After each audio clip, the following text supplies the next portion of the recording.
All right, there's one way to talk about climate change which is more effective than all the others. And we actually tested this at the White House. We tested all the different frames that are put out there because climate change impacts every aspect of life.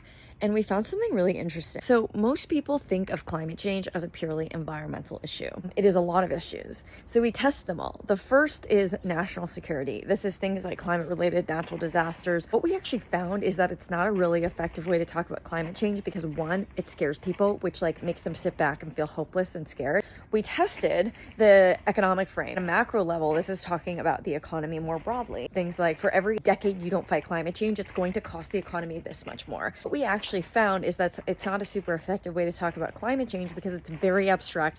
We tested the environmental frame, which again is the only way we've thought about climate change for the last 2 decades. This is how Al Gore framed it. This is save the planet. This is endangered species, polar bears in the Arctic, melting glaciers.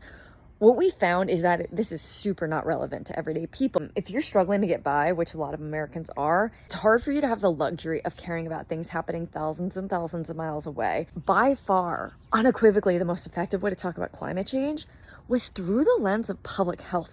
Now, what does that mean?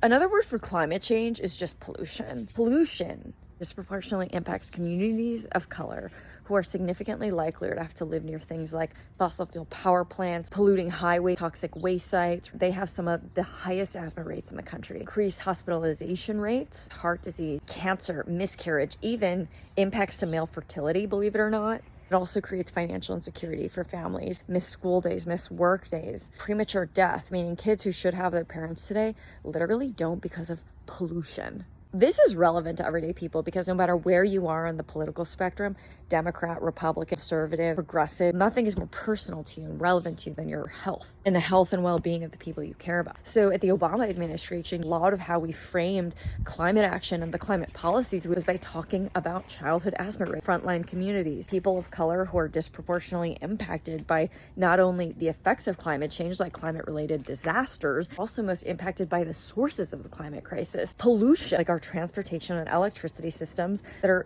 impacting their health at horrific rates. So what's the point of all this? That we need to stop talking about polar bears in the Arctic and saving the planet and start talking about pollution and the people it most impacts. It's time to expand the narrative. And even if climate change is not a really big thing for them, they start caring when you talk about pollution.